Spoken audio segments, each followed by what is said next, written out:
Alors dans cette vidéo, je vais aborder la première question de 3 exercices, le 36, le 37 et le 49, page 127.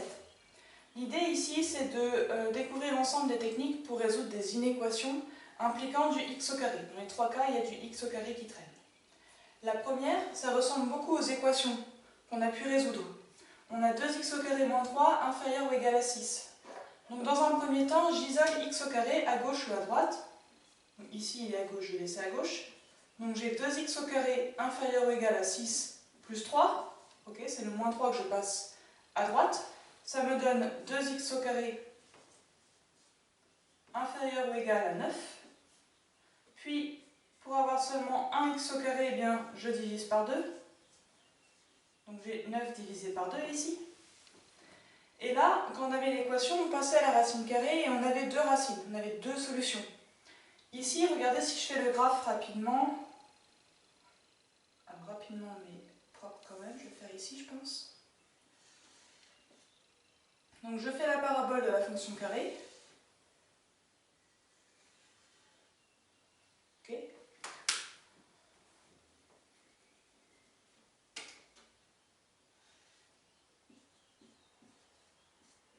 Voilà. J'aurai donc l'axe des x ici. Là, c'est les images, donc x au carré. Si je cherche x au carré inférieur à 9 demi, il faut d'abord que je repère 9 demi sur l'axe des x au carré. C'est-à-dire qu'on tombe ici, ça fait 4,5, 9 demi. Je trace mon horizontale. Et si je veux x au carré inférieur à 9 demi, ça veut dire que je prends toute cette partie de la courbe, tout ce qu'il y a en dessous. Si je veux toute cette portion de courbe, ça veut dire que pour les x, je vais aller de cette valeur-là jusqu'à celle-là. Je prends tout cet intervalle-là. La valeur qui est ici, eh bien, ce sera moins racine carrée de 9 demi. Et la valeur qu'on a ici, c'est racine carrée de 9 demi. Okay. Ça veut dire que quand je passe ici de x au carré inférieur à 9 demi à x, je vais devoir écrire un encadrement. X, il est compris entre moins racine carrée de 9 demi et racine carrée de 9 demi. Il est compris entre ces deux valeurs-là. Pour écrire l'ensemble des solutions, le fameux S égale, eh bien, j'ai un encadrement, j'ai un intervalle, donc j'utilise les crochets. Ici, j'ai x inférieur ou égal, donc je vais prendre moins racine carrée de 9 demi jusqu'à racine carrée de 9 demi. Et les deux crochets sont fermés sur les valeurs parce que c'est inférieur ou égal et pas strictement inférieur à 1. Okay. Alors vraiment le plus simple quand vous avez une inéquation avec du x au carré comme ça, c'est de tracer la courbe pour ne pas tomber dans les pièges. Je continue avec l'exercice 37. Là, si je faisais la double distributivité, on est d'accord que j'obtiendrais du x au carré. Puisque quand je fais 2x fois x, j'obtiens 2x au carré. Donc ici, on est quand même sur une inéquation qui implique la fonction carrée. Mais elle est présentée sous une forme particulière. On a un premier facteur que multiplie un deuxième facteur qu'on compare à 0. Ici, en fait, ça revient à déterminer quand est-ce qu'un produit est négatif, inférieur à 0, négatif. Ça veut dire que je vais passer par une étude de signes. Je vais aller voir quand est-ce que ça c'est positif ou négatif, quand est-ce que ça c'est positif ou négatif, et après j'applique la règle des signes. Quand ça c'est positif et ça c'est négatif, je vais faire plus fois moins, ça donnera un truc négatif, et ainsi de suite. Moins fois moins donne plus, et vous connaissez les règles. Je vous montre. Dans un premier temps, je vais voir quand est-ce que 2x plus 3 est négatif. Ou positif, hein. Là c'est pas très grave. 2x plus 3, j'écris correctement, hop, est négatif quand on a 2x inférieur à moins 3, autrement dit quand x est inférieur à moins 3 sur 2. Okay. Deuxième point, je vais voir pour x moins 4, quand est-ce que c'est négatif. C'est négatif quand x est inférieur à 4. Okay, donc là, j'ai deux valeurs repères. Il se passe quelque chose en moins 3 demi et il se passe quelque chose en 4. Okay. Ici, je vais faire un tableau de signes avec, première ligne, les valeurs de x. de 2x moins 3. Non, pardon, 2x plus 3. Ensuite le signe de x moins 4. Et ensuite le signe du produit des deux. Alors j'écris petit pour gagner de la place. Hop. Ok. Donc j'ai dit que je faisais un tableau.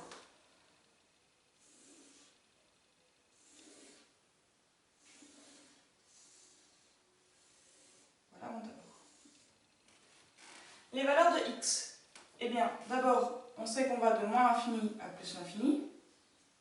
Et nos valeurs repères, c'est moins 3 demi et 4. Alors bien sûr, je les mets dans l'ordre croissant. La plus petite, c'est moins 3 demi. Et j'ai besoin aussi de la valeur 4. Étape suivante, je crée des colonnes dans mon tableau. Des cases. Vous voyez, je fais un trait vertical en dessous de moins 3 demi, un trait vertical en dessous de 4. Maintenant, je regarde. 2x plus 3, c'est négatif quand x est plus petit que moins 3 demi.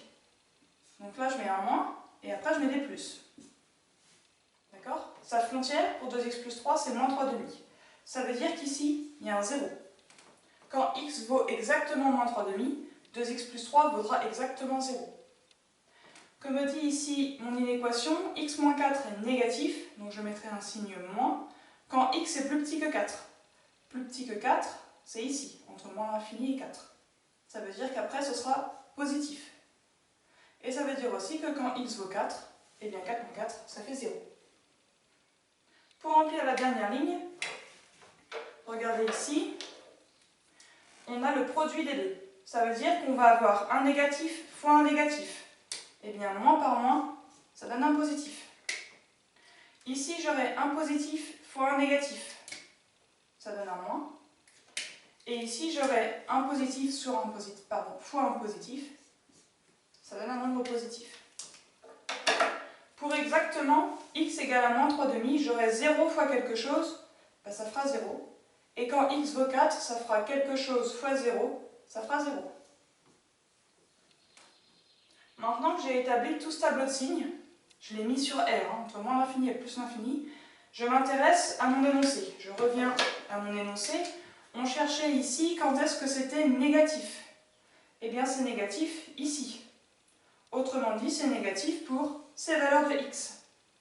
Donc ici, mon ensemble de solutions, c'est l'intervalle de moins 3 demi à 4. Alors, crochet ouvert ou fermé, on voulait strictement négatif, donc je ne prends pas ces valeurs pour lesquelles le résultat donnerait 0.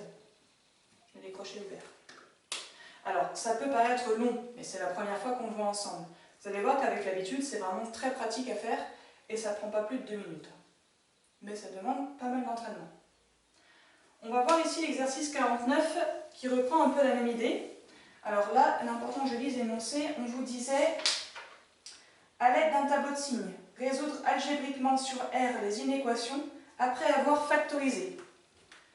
Alors, un tableau de signes, c'est ça, donc on va devoir utiliser la même méthode pour pouvoir résoudre notre inéquation ici, mais on vous a dit avant il faut factoriser. Il faut factoriser, ça veut dire qu'il faut trouver un facteur en commun. Qu'est-ce qui est commun dans x au carré et dans 9x? C'est le truc que je dis deux fois, c'est x. Ça veut dire qu'ici je vais factoriser par x. Qu'est-ce qui fois x donne x au carré? X, parce que x fois x donne x au carré. Et qu'est-ce qui fois x donne 9x? Eh bien 9. Rappelez-vous quand on factorise, juste après, on redéveloppe pour voir si ça marche. X fois x, x au carré. X fois 9, 9x. Ok, ça marche. Ça veut dire que là, pour faire mon tableau de signes, eh bien, je vais avoir besoin d'une ligne pour le signe de x. Bon, c'est facile. Entre moins l'infini et 0, c'est négatif. Et entre 0 et plus l'infini, c'est positif. Et le signe de x plus 9. Ah ben, le signe de x plus 9. X plus 9 est positif quand x est plus grand que moins 9. D'accord? Je passe le plus 9 à droite. Ça y est, j'ai tout ce qu'il faut pour faire mon tableau de signes. Première ligne, c'est les valeurs de x. Et après, les lignes suivantes, c'est pour le signe. Le signe de x, premier facteur, le signe de x plus 9, deuxième facteur, et le signe du produit total, autrement dit de x au carré plus 9x.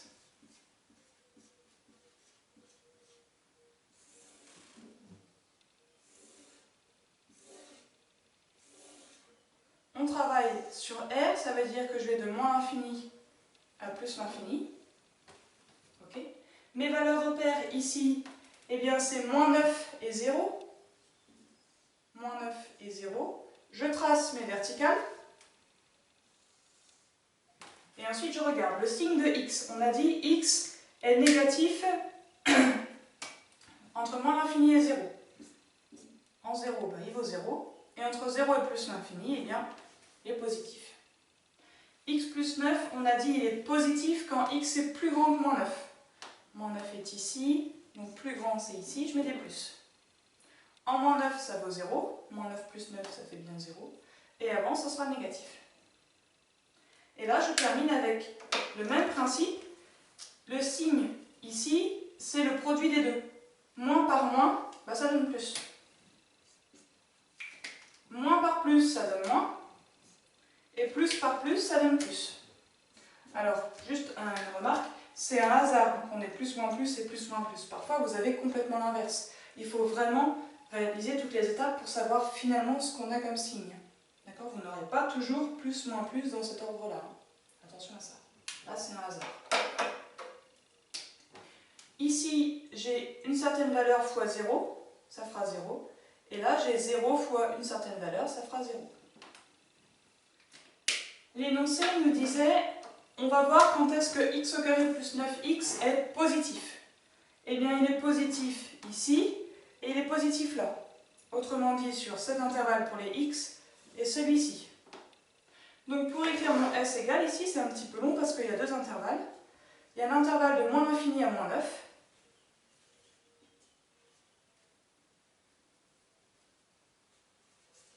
Alors, sur l'infini, c'est toujours crochet ouvert. Et comme là, c'est supérieur ou égal à 0, je peux prendre le moins 9. Et le deuxième intervalle, c'est de 0 à plus l'infini. Sur l'infini, toujours crochet ouvert. Et je peux prendre le 0, ça fera 0. Entre mes deux intervalles, je mets un signe union. Ça veut dire qu'on pourra prendre x soit dans cet intervalle-là, soit dans celui-ci. On aura une valeur positive dans notre produit.